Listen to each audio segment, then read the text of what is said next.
Alrighty, so I started off in the Grum Stronghold and I did Agility to level 10, then I teleported to Lumbridge to Thieve and to train some magic because I knew I was going to go to Ardoin eventually, so I thought I might as well do it here.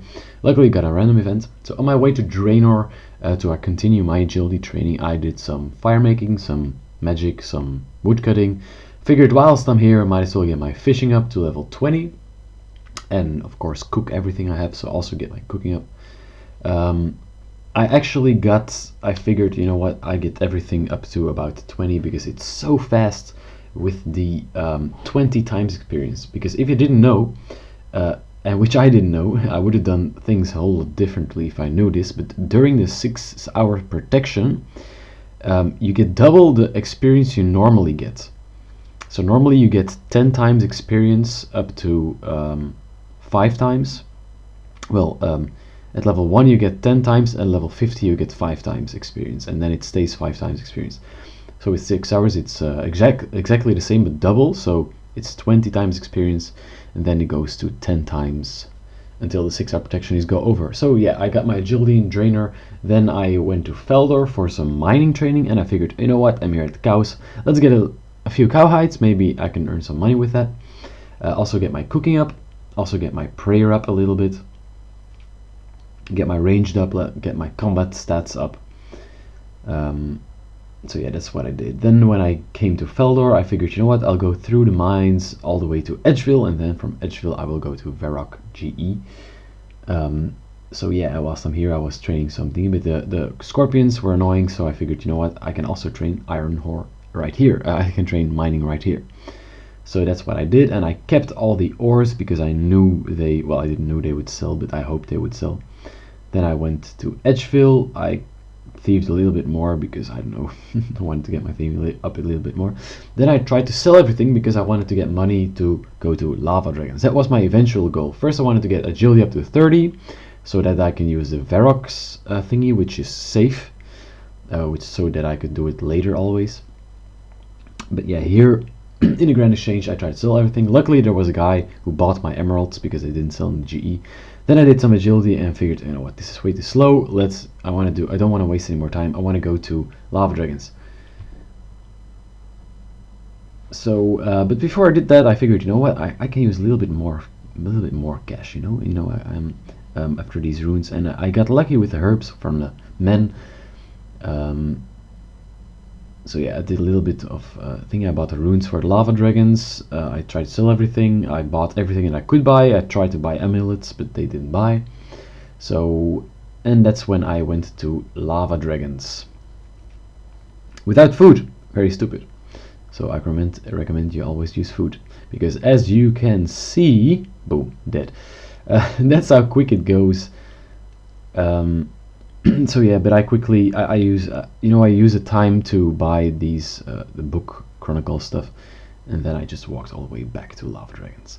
I figured the best method to do, because when you're fighting Lava Dragons, you will with 20 times to 10 times experience, you get a lot of experience, and you level very fast. So it's almost constantly that you level. So the best method to use is to simply hold spacebar. I found. Just hold spacebar, and that's the best way to. You don't have to click anything else again. You don't have to click attack the Lava Dragon again, which I did in the beginning. But the thing is, if you got 2 levels stacked up, let's say first magic then HP, and you click attack Lava Dragon, and you got another level level up, then you try to melee it, the character, your game character or something, and that doesn't work, of course. So instead of clicking attack with so first I tried just clicking attack on Lava Dragon, that didn't work.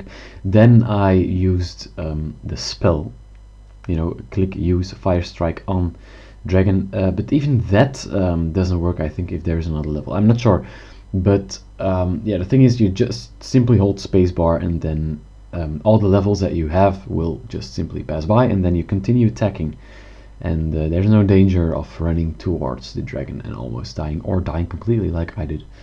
So yeah, what I mostly did from this part on is kill Lava Dragons, because I saw other people do it, and I figured this is the best thing to do during a 6-hour protection, because of course you cannot go here anymore after the 6-hour protection because you will die for sure. However, I figured it was this good because of the money. I figured Black Dragonites and all the loot. I got very unlucky with the loot, but also the Black Dragonites sell for very low, the lava scales don't sell at all.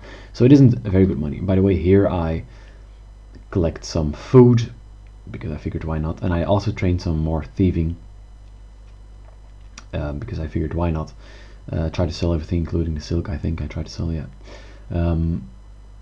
But yeah, I tried to sell everything, and as you can see, nothing sells. So that's why I figured, Lava Dragons isn't as good. But you know what? I thought, you know what? I'm gonna keep going back to Lava Dragons until I get protection from melee prayer, and that's when I'm gonna stop. And if I get that, and I am still there, Lava Dragons, and I still got a room, then I will simply collect the Dragon Bones, because I'm pretty sure that Lava Dragon Bones are about the only thing from Lava Dragons that will sell for a very high price compared to everything else which doesn't sell, or not for a good price at all. By the way, here I stopped recording, and I found myself some loot, so I got very lucky with that. There were 2 piles of loot, and yeah, one pile I completely looted and the other pile only a little bit. But as you can see, they gave me a ton and ton of good loot, a ton of runes, glory, and much more. You can see even what's the word, the robes and everything.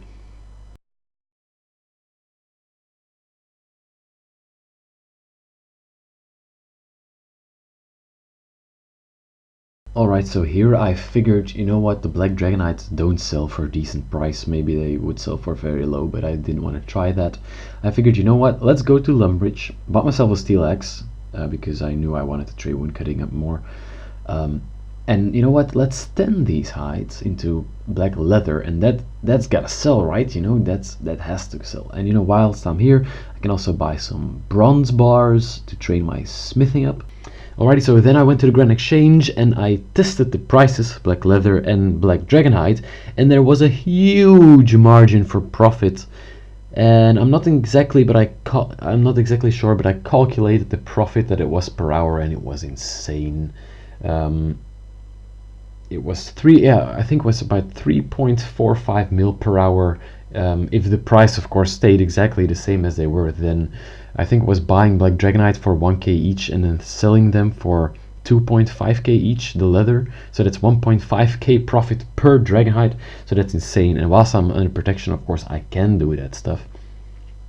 But I will already spoil it for you. These prices don't stay exactly the same. I mean, they did for a while. I was able to buy a couple Dragonites, sell the leather for the insane profit margins, but eventually the buyer from the black leather, obviously he didn't play seasonals anymore, and he had logged out, and nobody else buys it anymore because nobody online still has a crafting level to use the Dragonites, the leather.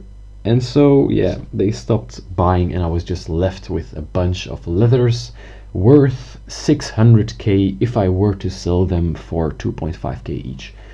Eventually I sold them for 2k each, so it was still 1k profit per Dragonite. Of course, not as much as I wanted, but still 1k profit, and that earned me 400k. So I actually spent 200k. So yeah, that's still pretty nice. Alrighty, so here I wanted to get my crafting up, and I did not find any way to get my crafting up, so I figured, you know what, the most basic way that I know of is killing cows, tanning the leathers, and then making the soft leathers into thingies.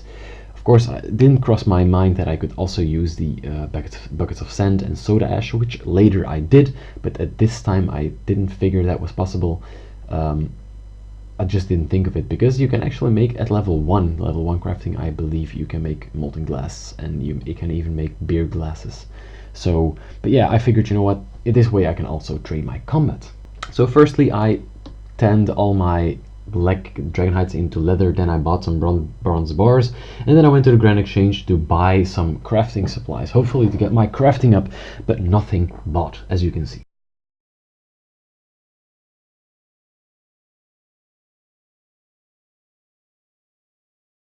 Then I figured, you know what, if I cannot buy anything myself, you know what, I'm gonna make everything myself. So I'm gonna get my my mining up level 40, and then I can make gold. I can mine gold ore and smelt them into gold bars. So you know what, let's get that mining level up. But not much later, I decided, you know what, no, I want to AFK a little bit more. I want to go to lava dragons. And that's what I did. Sadly though, AFKing is not always the best idea, and I had no idea that Vation could actually attack you on the Lava Dragon Isle.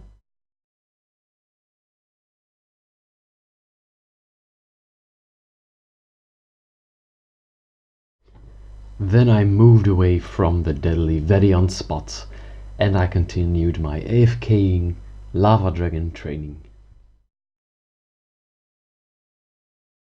Finally, I got a good drop, a rune longsword. And after that good drop, I got a rune X and some other good stuff and lava dragon bones because I already reached the desired prayer level I wanted, and I knew those would sell for a very good amount. In Ardoin, I decided to melt some iron ores into iron bars. However, I realized, you know what, no, I'm gonna buy a ring of fortune so that I don't waste any iron ores whatsoever.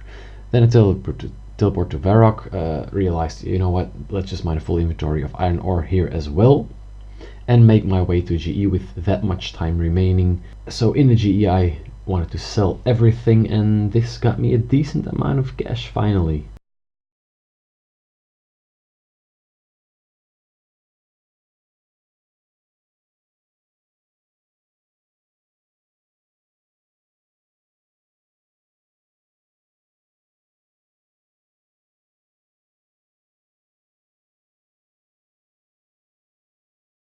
Alrighty, so now I'm gonna smith everything and get my smithing level up, because I think I wanted to get to level 40, 40 mining, 40 smithing, so that I could make iron bars, gold bars.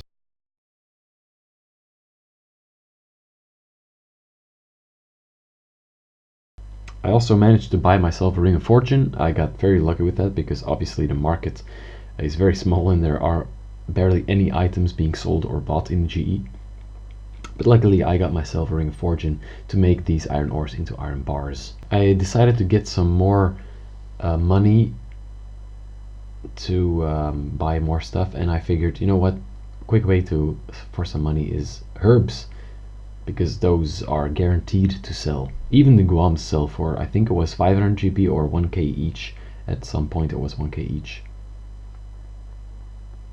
I also wanted to do Winter Todd, so I tried to buy Santa hat, didn't work. So I figured, yeah, if I want to do Winter Todd, the only way is to collect all those clue hunter thingies.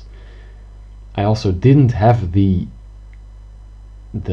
correct woodcutting and fire making level yet, so I knew that I had to get that up. And so what I did was, I actually, on the way to getting all the clue hunter gear, I fire maked and woodcutted if those are the correct terms, up to level 50 fire making, of course, because that's the required level for to do Winter Todd. I also figured, you know what, let's get that farming level up.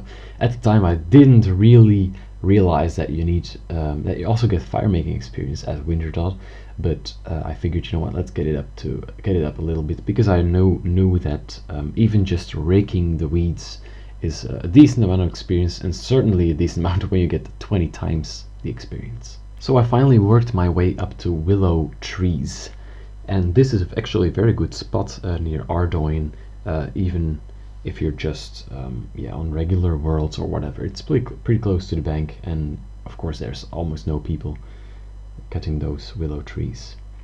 As you can see, I tried to fire make very efficiently, and if you run and then make one log and run and make one log and do that over and over again, it's actually very efficient. I also was very efficient with the superheating. I also managed to get some nature runes, so I superheated the iron ores into bars. What isn't as efficient about this route is that, of course, it drains a lot of run energy having those bars in your inventory. Certainly with my low agility level, it's not very efficient, but oh well. Also bought a little bit of soda ash and buckets of sand to train my crafting level up later. But yeah, after that was done, I got back to the cutting grind for the Winter Todd, onto the next hunter clue hunter outfits thingy. So I figured, you know what, this is the last piece. Let's train my fire making up to 50 right here in this willow spot. So after that I teleport to Falador because I knew Portsarim, that's the closest way to get there. And then I went to Zia because before that you cannot go, and boom! When I went to Zia I could instantly teleport to Wintertodt. I went to try Wintertodt, but obviously alone it's much more difficult, and I was already at a high HP, so I realized that I was losing way too much HP and I had too little food to make up for that. So I figured, you know what, I want to get a hood at least, you know. I realized Santa hats will work for warm clothes and earmuffs, but I don't have the Slayer level, so that's annoying. But I figured there wasn't enough time to get my Slayer up. I got very lucky with buying very good food, which were pineapple pizzas. I also trained my fletching up to level 10, because then you get very good experience. Below level 10 you don't get very much experience at Wintertodt. So now I tried again using pineapple pizzas as food this time, which is much better.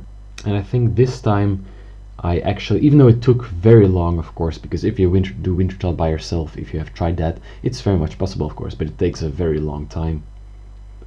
And I think with the pineapple pizzas, I actually had enough food to do so. Oh no, never mind. I wasn't able to do it because obviously you need to heal if you want to get a reward, you need to heal the pyromancers, I think. And to do that you need to make a potion, and to make the potion you need to have completed the druidic ritual quest, which I set out to do. Also, as you noticed, I also bought a house there at the state agent in Verrock, so that I could train my construction up to level 10. And if your construction is level 10, same with fletching, same with herblore, same with anything, farming as well, you get a lot of you get much more construction experience when fixing the braziers in Wintertodt. I figured, you know what, get the planks at the Barbarian Assault, but of course there's only 2 worlds, but luckily there's so much experience to be gained with only a couple of planks that I didn't need much more planks than, I think it was 12 I got, or maybe even less, maybe only 8 from those 2 worlds, or 10 planks, I'm not sure. So I got my Slayer up, also by the way, if you didn't notice, from those rats. And then my next assignment was to kill cave bugs. I also needed to do Druidic Ritual, and I realized, you know what, there isn't enough time. There just isn't enough time. I won't get it all done in the 6-hour protection. So I figured, let's just do Druidic Ritual. That's the most dangerous because I have to run around a lot. So I got all the meats, and then I went to do Druidic Ritual. It was a real race against the clock, as you can see. There wasn't much time left, only a couple of minutes, and I actually managed to finish Druidic Ritual in the danger zone in time, with my 6-hour protection almost running out. But yeah, as you can see, boom, and this is where my protection actually ran out. So yeah, I didn't get into the top 2000 here, but of course with the total level I had, it was very much possible to get in the top 2000 while staying in guarded zones, just training woodcutting, agility, fire making, combat. Like, I could easily train on men and guards. I train my range, train my attack, strength, defense, prayer a little bit even, HP, up to higher levels, so that I was eventually, I think it was around total level 750 or 700 just to get into the top 2k. So yeah, it was easy to get in the top 2k while staying in guard zones, but of course I did not stay in guarded zones. To be continued.